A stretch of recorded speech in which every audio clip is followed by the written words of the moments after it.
اللہ اللہ اللہ۔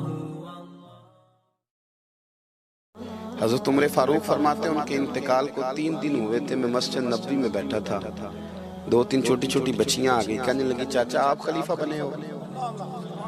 میں نے کہا پتر میں بناؤں؟ تو کہنے لگی چلیں پھر عصر کے بعد ابو بکر صدیق ہمارے گھر جاتے تھے۔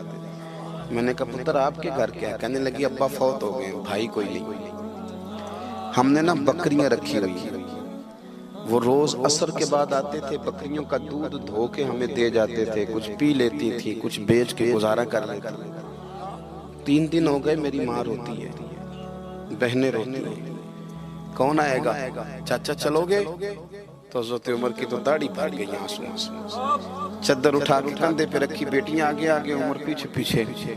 ایک صحابی رستے میں ملے، عمر کہاں جا رہے ہو روتے ہوئے؟ عمر اور روئے، کہنے لگے یار کیا بتاؤں، ابو بکر صدیق رستہ بڑا مشکل کر گیا میرے، اس کے رستوں پہ چلنا اتنا کٹھن ہے، اتنا مشکل ہے۔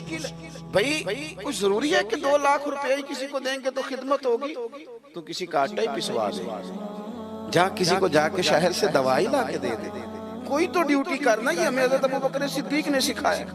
تو کچھ نہیں کر سکتا تو مسجد میں جھاڑو تو دینا، میرے بھائی کچھ تو۔ آپ کی اس محفل کا مہمان خصوصی کون ہے؟ میں تو آیا ہوں چلا جاؤں گا۔ اس محفل کا مہمان خصوصی وہ ہے جس نے محفل سے پہلے یہاں جھاڑو دیا، جس نے یہاں دریاں بچھائیں، اس کی فوٹو بھی نہیں آنی بیچاری، وہ شاید پیچھے رہے، بڑے خاص لوگ ہوتے ہیں۔ کیمرے کی آنکھ انہیں دیکھے نہ دیکھے، رب رسول انہیں دیکھتے، اللہ رسول کی یہ نگاہ کرم میں رہتے۔ حضرت ابو بکر صدیق رضی اللہ تعالیٰ عنہ نے نیکی کے خیر کے اہداف طے کیے، اس ہدف پر انہوں نے زندگی گزاری۔ تیسری بات، انہوں نے نا اپنا مال خرچ کیا اسلام کے لیے۔ اپنا کمایا ہوا مال خرچ کرنا خاصا مشکل کام ہے، آسان نہیں ہوتا، اور اگر آپ نے جائز طریقے سے مشقت کے ساتھ پیسہ کمایا تو خاصا مشکل لگتا ہے اس کو خرچ کرنا۔ حضرت ابو بکر صدیق رضی اللہ تعالیٰ عنہ نے مال خرچ کیا، اور کس طرح خرچ کیا کہ جب حضور نے اشارہ کیا، جب اشارہ کیا، مسجد نبوی بننے کی بات آئی تب بھی خرچ کیا، جہاد کی بات آئی تب بھی خرچ کیا۔ حالات اوپر نیچے ہوتے رہتے، جنگ میں حضور نے اعلان کیا تو حالات کچھ زیادہ مؤثر نہیں تھے صدیق اکبر کے۔ تو حضرت عمر کہتے ہیں اس دن میں نے سوچا آج میں نے آگے گزارنا، تو میں آدھا مال لے آیا گھر سے۔ کتنا؟ زکوٰۃ کتنے فیصد ہے؟ بول کے بتائیں، جوان کیوں نہیں بولتے؟ کتنے فیصد؟ زکوٰۃ 2.5% ہے، 2.5%، 100 میں سے 2.5 روپے۔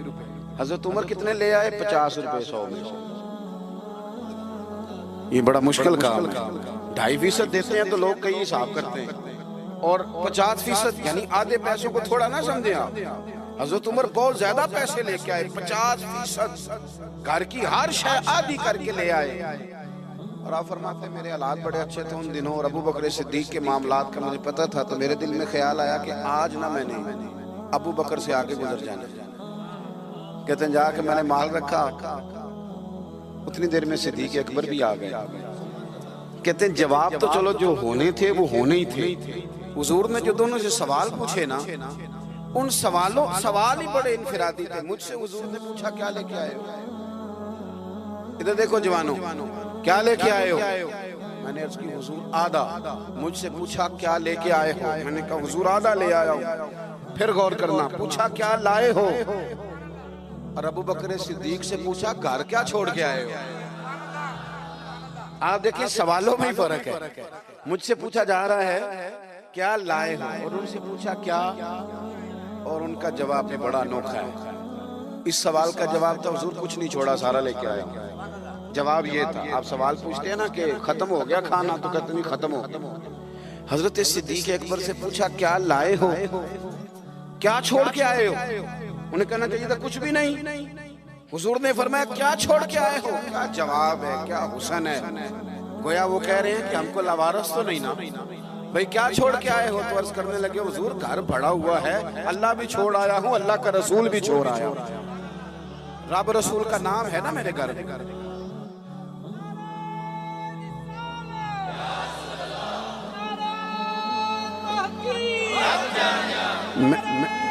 سنے فرماتے میں نا اللہ اور اس کے رسول، او بھائی ہمارے گھروں میں سارا کچھ ہے آج کل، اللہ رسول کا نام نہیں، معاذ اللہ۔ وہ کیا کہہ رہے تھے؟ جھاڑو پھیر کے ہر شے لے آیا، پر گھر میں اللہ رسول کا نام، اللہ رسول کا ذکر میرے گھر میں ہے۔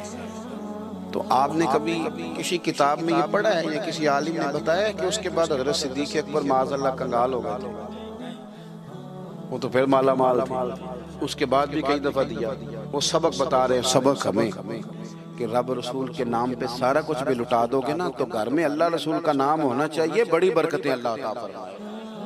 ہم نے نا دولت تجوریوں میں بھر کے رکھی ہے، جو اصل دولت تھی اللہ رسول کا ذکر، اس سے ہم تھوڑے سے پیچھے۔ اب حدیث پاک سنیں، ہر بندہ حضرت صدیق اکبر کی عظمت بیان کرے گا اپنے علم کے مطابق، فہم کے مطابق، لیکن ان کی شان تک کون پہنچ سکتا ہے؟ حضرت ابوبکر صدیق رضی اللہ تعالیٰ عنہ کی شان میں بڑی حدیثیں ہیں، لیکن میں اس حدیث پہ آ کے ٹھہر جاتا ہوں، طبیعت جم جاتی ہے کہ یار یہ کیا معاملہ ہے۔ نبی پاک علیہ السلام نے فرمایا، لوگوں میرے پاس جس کے بھی پیسے آئے ہیں نا میں نے امانت سمجھ کے خرچ کیے، لیکن جب ابوبکر صدیق کے پیسے آئے میں نے اپنے سمجھ کے خرچ کیے، اپنے سمجھ، فکر کوئی نہیں، جہاں مرضی لگا، اپنے سمجھ کے خرچ۔ آخری باتیں آپ کی خدمت میں عرض کر رہا ہوں۔ ایک تو پہلے صاحب سے عرض کیا کہ سچ سچ ہی ہوتا ہے، حق وہ حالات دیکھ کے نہیں بولے، وہ ضمیر کی آواز سن کے بولے۔ دوسری بات، ہدف طے کریں نیکی کا، یہ کام میں نے کرنے، آپ ہدف طے کریں، اللہ مدد کرے۔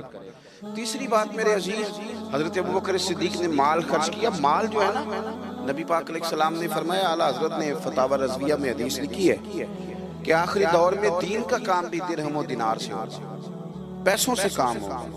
آپ کو ادارے بنانے ہیں، مساجد بنانی ہیں، کتابیں چھپوانی ہیں، تو کس طرح چھپیں؟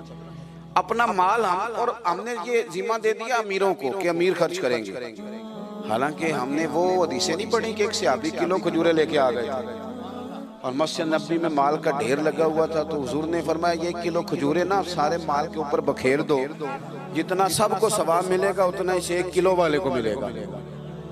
تو ہم نا وہ ذوق نہیں پیدا کر پا رہے کہ 10 روپے کی اللہ رسول کی نظر میں اخلاص والے 10 روپے کی بڑی قدر، ہم سوچتے ہیں کہ وہ نا سارا کچھ چودھری صاحب جا کے کریں گے، حالانکہ برکت والا جو مال ہوتا ہے اس میں بڑی خیر ہوتی ہے۔ آخری بات